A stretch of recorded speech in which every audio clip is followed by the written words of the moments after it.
Hi, I'm Jennifer Tompkins. I'm the Executive Director of Tucson Refugee Ministry. And what we do is we seek to partner churches with the refugees in our community. We have about 12,000 refugees here in Tucson. We expect to have 2,000 more refugees coming in over the next year.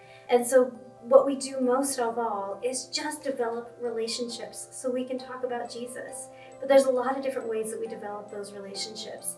One of the big things that we do is we pour into children. For a lot of those refugee children, they become the adults in the family. They become the one who first gets to learn English, first understand some of the cultural things, and then they become kind of the liaison for their families to understand those things. We start off when they're young with play dates in their communities, and we go out, we bring a Bible story, we bring a snack, and we bring lots of volunteers who connect in. The other thing that every single one of those kids looks forward to and asks us every single time that we see them is the International Kids Camp. This is a VBS style camp, and what's different about our VBS style camp is that it's almost 95% Muslim. Most of these kids that are coming in have not ever heard the gospel story. We're planting tons of seeds with these elementary age kids as they come in every Tuesday evening in June. They get to do crafts, they get to play games, they get to make relationships with volunteers, and then those volunteers come into their homes and get to meet their families. As they graduate out, of course, they don't want to just be done with getting together.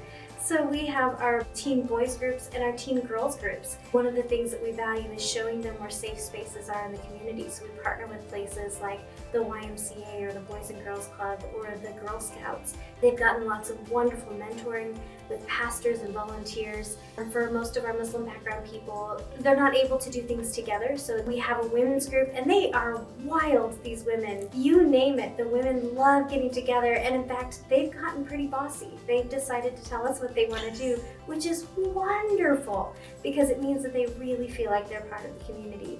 The men get together, they watch sporting events, they'll go and do some exercise. It's really great for those men to be meeting American men, to be able to communicate with each other in a way that they haven't had in a long time. Arrive and Thrive really kind of came out of that. So Arrive and Thrive is a program that seeks to do really three major things. One, to be able to get somebody a job with a livable wage. So we look for jobs that actually are higher paying for the refugees. We look for jobs that would be back into the profession that they were in their home country. And the second thing that we do is for those people who were professionals, we actually help them on that career path to be able to be back into that profession again. What certifications would you need? What schooling might you need? What tests might you need to pass to be able to be back in that profession? And the third thing is if they were business owners in their home country and desire to be business owners again, we have Christian businessmen who will come in and help them to be able to be business owners here.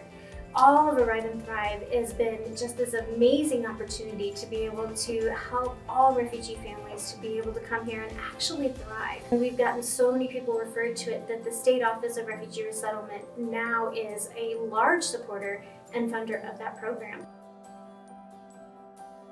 We're so excited about the Building Bridges Community Center. It's right in the heart of where so many of our refugees live in the Amphi neighborhood.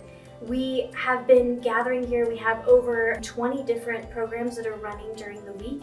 I think what most people are really excited about is the coffee shop time, which is happening on Wednesday and Friday mornings. Anyone from the community and refugees get to come in, be able to have some coffee or tea, and it's free. And it's an amazing place to really have space to be able to run our programs, but then also offer for other organizations that are working with refugees the space to be able to do that. It's been a huge, huge blessing to have the Building Bridges Community Center. We are so excited about the potential partnership with New Creation Trades. We love Doris Carlson and the things that she's doing with sewing with a lot of our refugee ladies. And we here at the Building Bridges Community Center are excited to be dedicating 2 of the rooms just for cottage industries. We have a way to actually be making money and being able to support the family.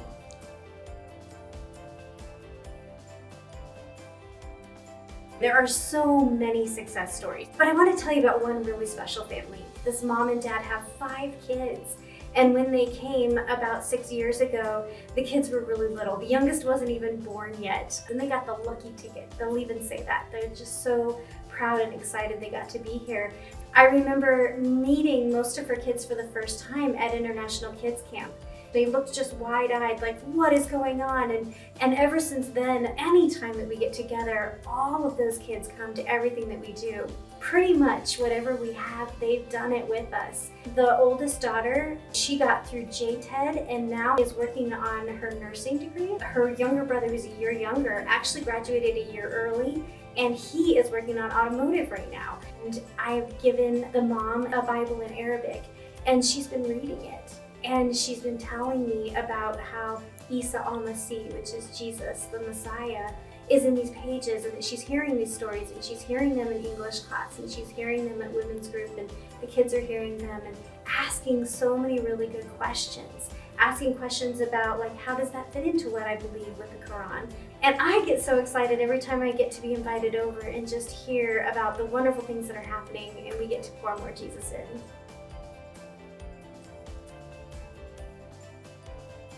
Of course, we are a 501c3 underneath the umbrella of Community Renewal, and we are constantly needing funds to be able to run the programs and to be able to pay our staff to just reach out into the community. We constantly need prayers. Of course, the enemy would be working against all of our Muslim friends getting to know who Jesus is. Prayer would be huge for us. When we've got 12,000 of our people coming in, and there is this much larger population that's coming in that doesn't know Jesus, there's so much going on. But investing into TRM is actually investing into evangelism happening in Tucson. It is investing in Jesus. We always need volunteers, especially for our driving program, but also if you just know English and can make a friend, we really could use you to really be able to do Muslim evangelism, to be able to have a mission trip right in their own backyard.